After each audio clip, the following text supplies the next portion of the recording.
the activities we will implement in the near future. Endi so'z navbatini mamnuniyat bilan birodarim Pokiston bosh vaziri muhtaram Imran janob olilariga bermoqchiman. And now with great pleasure we'd like to give the floor to my brother, the Prime Minister of Pakistan, distinguished Mr. Imran Khan. Please.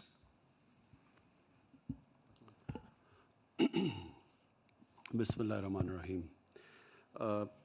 President Shaukat, on behalf of my delegation and myself, I want to especially thank you. Your generous hospitality, the way you have welcomed our delegation, we're all overwhelmed by your hospitality. So first of all, I want to thank you for that. Bismillah ar-Rahman ar-Rahim. Janob Prezident, Janob Shavkat Mirziyoyev, avvalambor birinchi navbatda barcha delegatsiyamiz nomidan, o'z nomimdan sizni bunday yuksak ehtirom va mehmondo'stligingiz uchun katta sizga minnatdorchilik bildirmoqchimiz. Biz bundan juda ham qattiq ta'sirlandik. This is my first visit to Uzbekistan, and inshallah not my last one. I can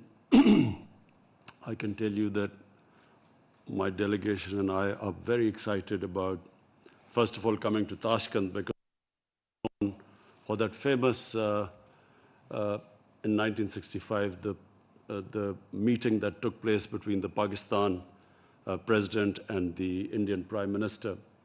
And so we all remember, I mean, I'm old enough to remember Tashkent. So firstly, coming to Tashkent, but secondly, we are all excited about going to Bukhara and Samarkand, because as children we have learnt about it, its history. So this is also, I thank you, it's a great opportunity for us to see these two most historical cities tomorrow. Prezident janob oliylari, bu meni O'zbekistonga birinchi tashrifim va Xudo xohlasa bu oxirgi tashrifim bo'lmaydi.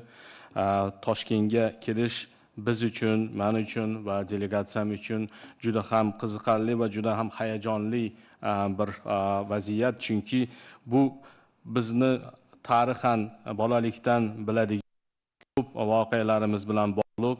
Mana 1965-yilda tarixiy bir voqea bo'lgan Pokiston prezidenti va Hindiston bosh vazirini Toshkentdagi muzokaralari va buni men o'zim bolaligimdan eslayman. O'sha vaqtda men o'smir edim. Bundan tashqari Buxoro va Samarqandga borishni ham biz juda katta ishtiyoq bilan kutayotgan edik, chunki bizdan bu shaharlarni, buyuk shaharlarni tarixidan xabardor bo'lib kelganmiz.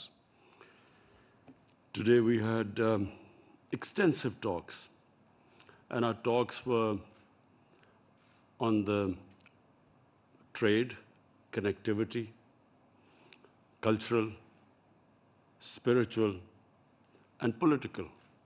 So we had such long talks that by the end, Mr. President, I was able to almost understand half of what you were saying in Uzbekistani.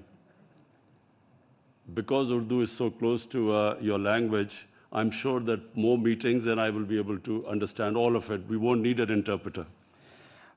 Prezident janob oliylari, bugun biz juda ham kengaytirilgan, keng qamrovli muzokaralar olib bordik. Juda ko'p mavzularni muhokama qildik. Savdo to'g'risida gaplashdik, o'zaro bog'liqlik to'g'risida, madaniy masalalar, ma'naviy masalalar, siyosiy masalalarni gaplashdik. Shunday uzoq muloqot qildikki, men muloqotimizni yakuniga kelib, sizni gapirayotgan gapingizni o'zbek tilidagi so'zlaringizni deyarli yarmini tushunishni boshladim. Menimcha, agar bunday muloqotni davom ettirsak, keyinchalik men 100% tushunaman, chunki urdu tilimiz o'zbek tiliga yaqin va bizga tarjimonning hojati bo'lmay qoladi. So first about the economic cooperation. Both of us are on the same path. Mr. President, you're talking about new Uzbekistan, Nea Uzbekistan, and we are talking about Nea Pakistan. The journey is the same. Number one, we want to lift our people out of poverty. We want a bottoms-up approach rather than a trickle-down approach, which has been traditional. So we are on that journey where we are trying to pull people out of poverty. And this is the model of our Prophet Muhammad sallallahu alaihi wasallam. In the state of Medina, he is the first one who started a welfare state where even when they did not have money, the concentration was that a state only prospers when everyone prospers, when it's an inclusive development. And China recently has proved that if you take the people out of poverty, the whole state becomes rich. So we are on that same journey.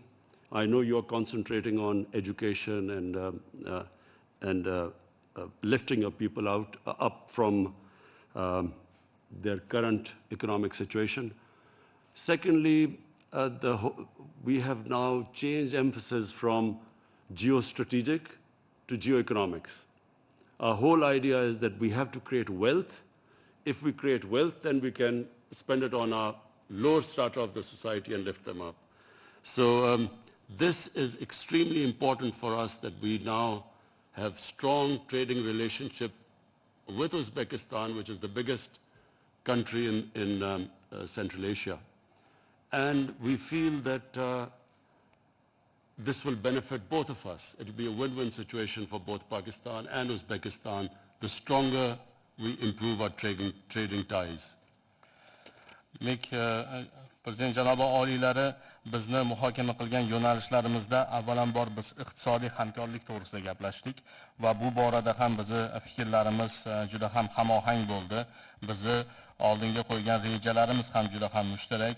Mana siz yangi O'zbekiston qurish to'g'risida gapiryapsiz. Biz Naya Pokiston dasturini oldinga suryapmiz va bu har ikkala dasturni ham asosiy negizida bo'lgan masala bu aholida kambag'allarni qisqartirish, kambag'allikdan chiqarish insonlarni va bu ishni amalga oshirishda pastdan yuqoridan pastga emas, pastdan quyi qatlamlardan eng kambag'allarni holatidan kelib chiqqan holda yuqoriga qarab borishni rejalashtirganmiz. Mana shunday yo'nalishda birinchi bo'lib payg'ambarimiz Muhammad sallallohu alayhi vasallam Madina shahrida yo'lga qo'yganlar va o'sha davrda hattoki o'sha aholini qo'lida pul bo'lmagan taqdirda ham shu vaziyatdan kelib chiqish, ya'ni kambag'allarni holidan xabar olib, kambag'alni qoldirmaslikka harakat qilganlar va buni natijasida ulkan bir davlatni qurishga erishganlar. Hozirgi kunimizda esa bunga Xitoy yaqqol namuna bo'lib turibdi. Ya'ni bunday yondashuvni haqiqatda ham to'g'ri yondashuv ekanligini isbotlab kelmoqda.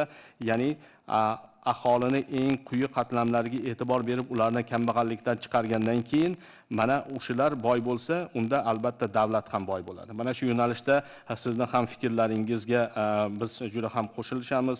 Ta'limga e'tiborni juda katta ta'limga e'tibor bermoqdasiz va bu yo'nalish orqali aholini aynan holatini yaxshilash, iqtisodiy va ma'naviy holatini yaxshilashga urg'u bermoqdasiz. Va bu yerda asosiy g'oyalarimizdan bittasi bu geosiyosatdan geoiqtisodiyotga o'tish va bu juda ham muhim va bu yo'nalishda savdoni yo'lga qo'yish, bu to'g'risida ham juda ham yaxshi bir fikrlarga kelishib oldik va albatta bu yo'nalishlardan amalga oshirishda o'zaro manfaatli yondashuv bo'lishligi katta ahamiyatga ega. Mana shu yo'nalishlarda biz siz bilan muloqot qilib kelishib oldik. So, Mr. President, you can imagine the amount of interest in Pakistan for the trading ties and the economic ties between our two countries. We have brought a delegation. It's one of the largest delegations ever of business community to go out of their country. We have brought 130 of our top business houses. And when I was leaving this morning on my mobile phone, I had messages from other business houses who also wanted to come today. So this is the beginning of, inshallah, a very powerful relationship between the two countries. And we feel that we can mutually benefit each other. We are really interested, our business has signed a lot of MOUs, as you mentioned in your speech. We are really interested in help in agriculture because of your manufacturing agricultural implements, which Pakistan is now trying to upgrade its agriculture, which is basically an agricultural country. And secondly, cotton.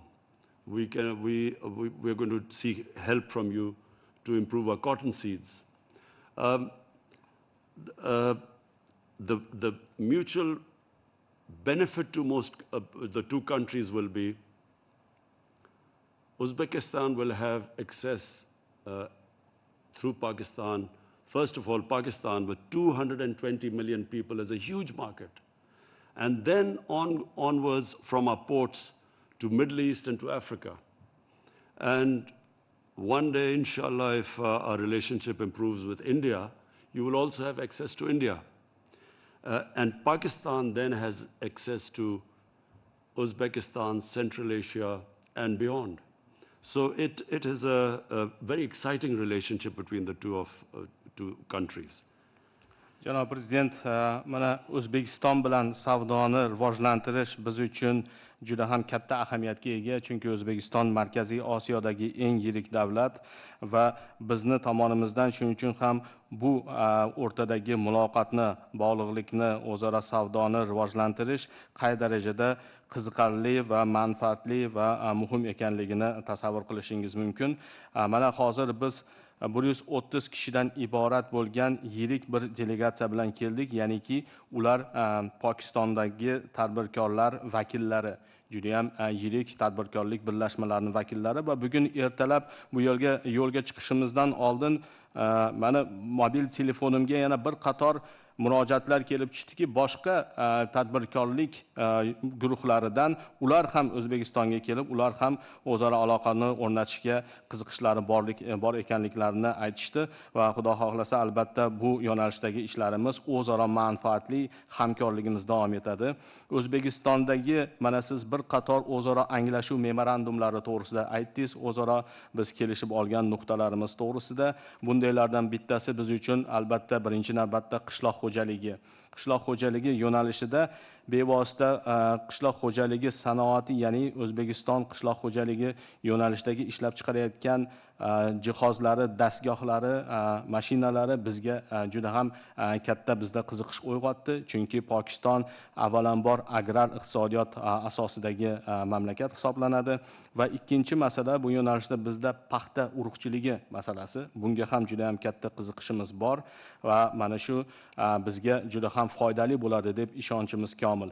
Endi o'z navbatida O'zbekistonni Pokistondan oladigan manfaatli bir natijalarga to'xtaladigan bo'lsak, avvalambor Pokiston 220 million aholiga ega bo'lgan yirik bir bozor desak bo'ladi O'zbekiston mahsulotlari uchun, xizmatlari uchun.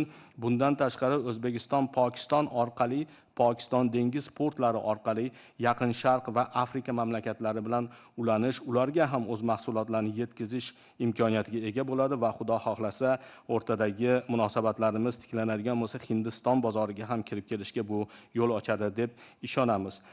Va shuning uchun ham Pokiston esa o'z navbatida O'zbekiston orqali O'zbekiston bozori va shu bilan birgalikda Markaziy Osiyodagi boshqa mamlakatlar bozoriga kirib kelish imkoniyatiga ega bo'ladi va bu bilan to'xtalib qolmasdan albatta Markaziy Osiyodan atrofidagi mamlakatlarga ham bog'lanish imkoniyatiga ega bo'ladi.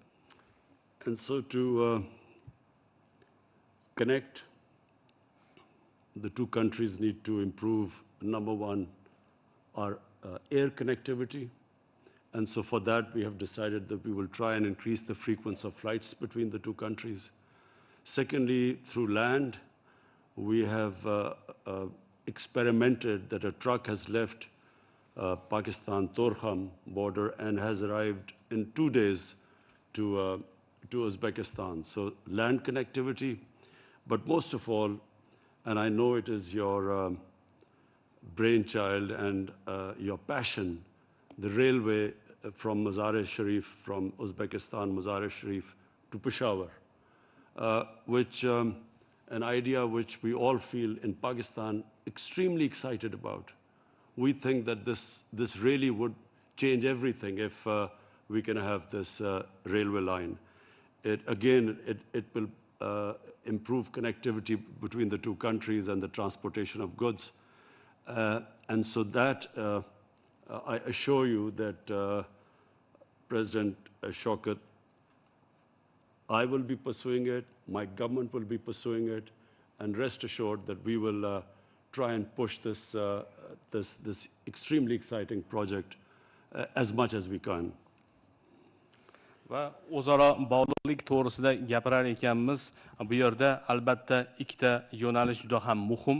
Birinchisi bu havo orqali aloqalarni o'rnatish va bu yo'nalishda mana siz bilan janob oliylar biz kelishib oldik. Birinchi qiladigan ishimiz o'zaro yo'lovchilarni havo orqali qatnovlarini demak raqamini oshirish va shundan keyingi yo'nalishimiz havodagi kargo yuklar tashishni ham yo'lga qo'ygach, keyingi yo'nalish bu albatta avtotransport, ya'ni yer usti transporti orqali o'zaro aloqalarni, iqtisodiy aloqalarni rivojlantirish. Mana siz aytib o'tganingizdek, Pokiston chegarasidan O'zbekiston hududiga qadar bir sinov tajriba sifatida avtotransport yo'lga chiqqan va 2 kun ichida O'zbekistonga kirib kelishga muvaffaq bo'lgan. Va bu ham bu yo'nalishda katta salohiyat mavjud ekanligini bildiradi.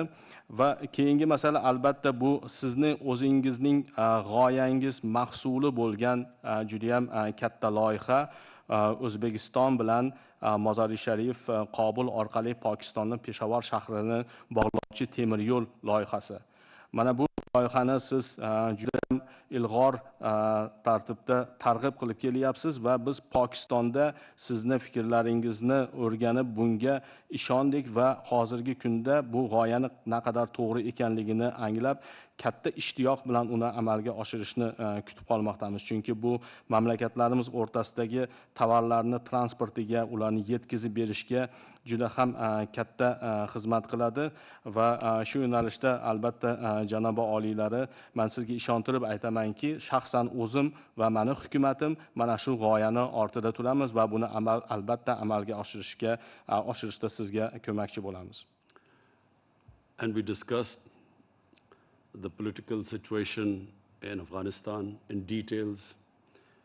We are both concerned as neighbors of Afghanistan that people of Afghanistan have suffered for the last 40 years. And as neighbors, we feel they are our brothers, that there should be peace there, there should be a peaceful political settlement there. So we discussed that in details. And we also resolved that the neighbors, Uzbekistan, Tajikistan, Iran, Pakistan, and even Turkey, we will try and help facilitate a peace process in Afghanistan. And for that, we hope that our foreign ministers will first meet, and then we will go on and try to have a summit so that we can stop what looks like a civil war.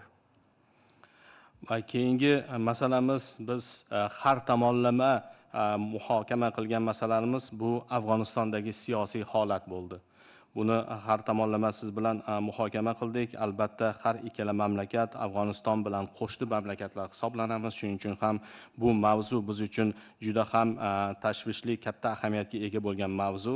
Qolaversa, afg'on xalqi mana 40 yildirki mana shu notinchlikdan, jangu jadallardan aziyat chekib kelyapti va bu afg'on xalqi biz uchun birodar xalq hisoblanadi. Shuning uchun ham sizning ham bizning ham fikrlarimiz mushtarak bo'ldiki, Afg'onistonda tinchlikni o'rnatishni biz siyosiy murosa orqali yo'lga qo'yishga kirishimiz lozim va bunga bu yagona yechim bo'lishi lozim.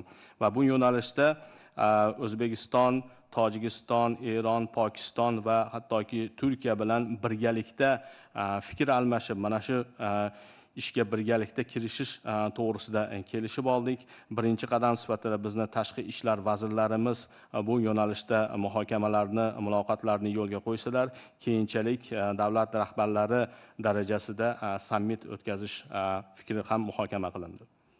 And finally, Mr. President, about the cultural aspect. This is extremely exciting that we have decided now to make a film on the first of the great Mughals, Zahiruddin Babur. His dynasty ruled India for 300 years.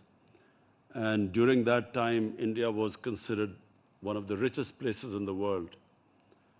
24 to 25% of the world GDP was from India. So it was a superpower of its time. under the dynasty of Babur. So I think people, the young people in Uzbekistan and in Pakistan must know this connection. This connection stayed for hundreds of years between this part of the world and our part of the world. And we feel that this film would, and similar films, not just this film, they will connect the people of the two regions together. And then we can think of films on Iqbal, on Mirza Ghalib. I never realized that Mirza Ghalib was popular here.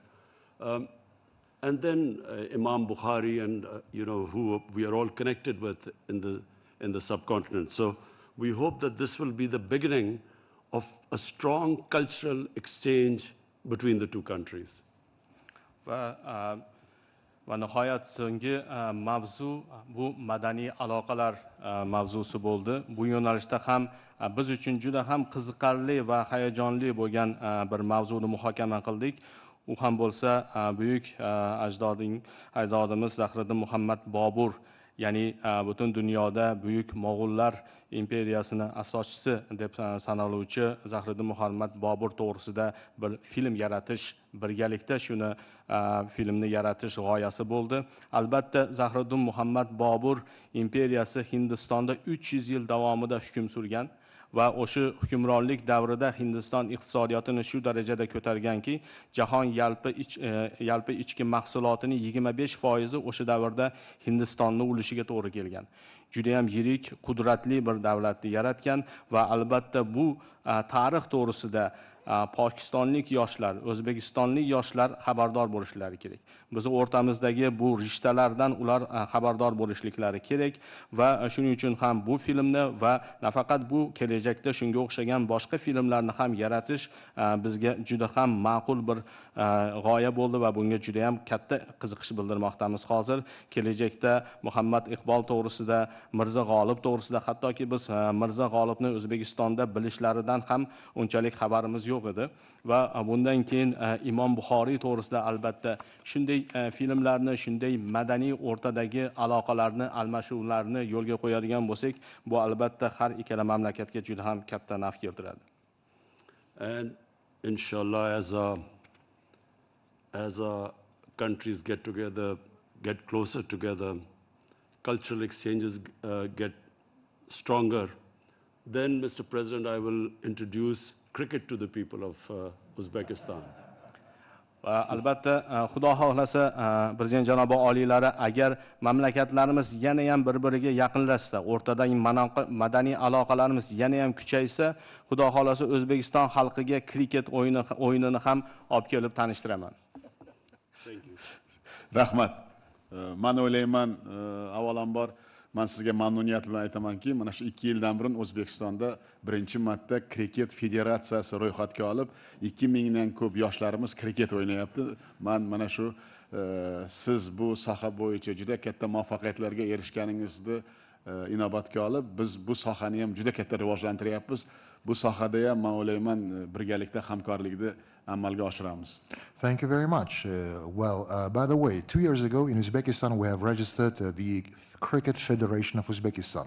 So to date, more than 2,000 youngsters of Uzbekistan are successfully playing this very game.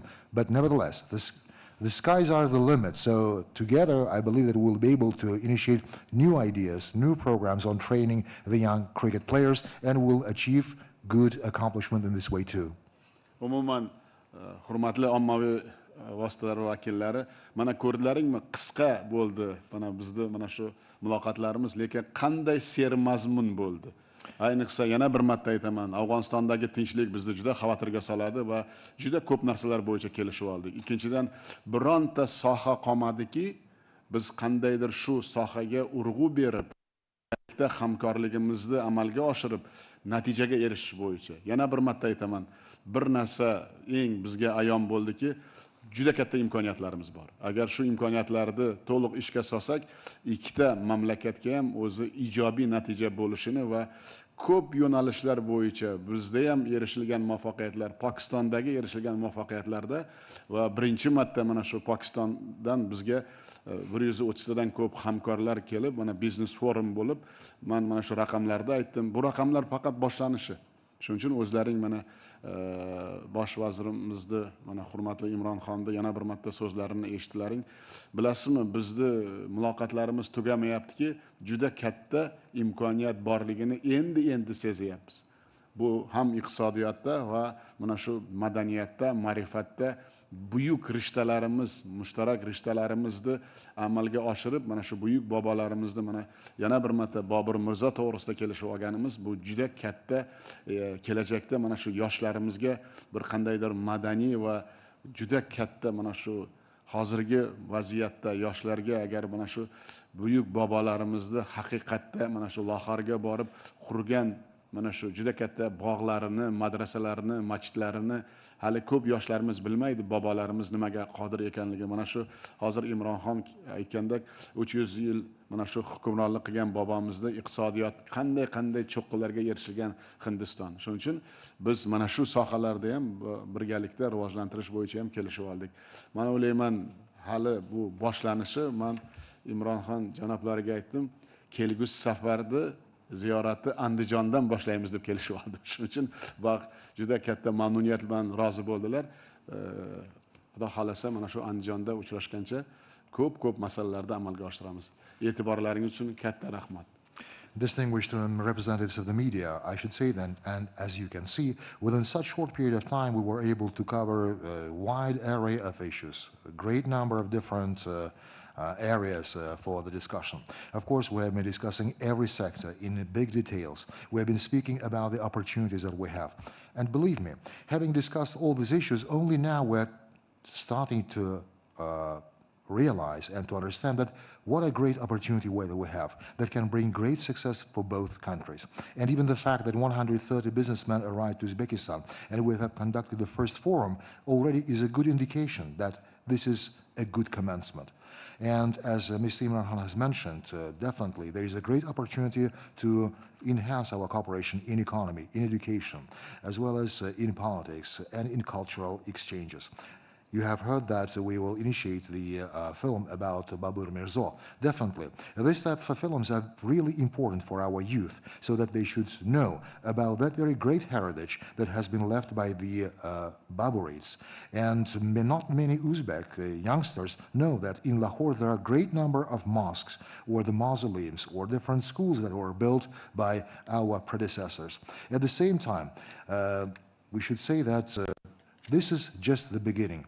And in the end of our bilateral discussions, we agreed that the next visit of Mr. Imran Khan to Uzbekistan will start in Andijan city. And I believe that by that time, we'll be able to accomplish great projects, great ideas. So there will be a lot of things that we can exchange and talk in Andijan. Thank you very much. Thank you.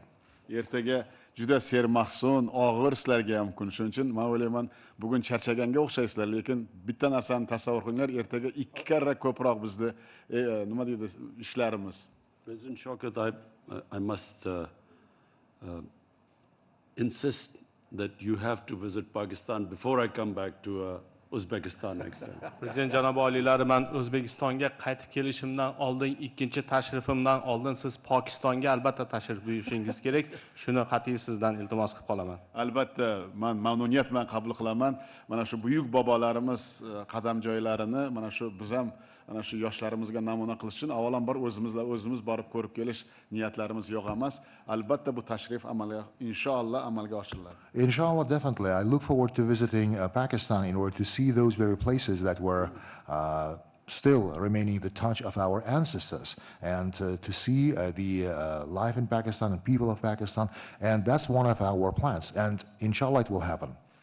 Rahmat. Thank you.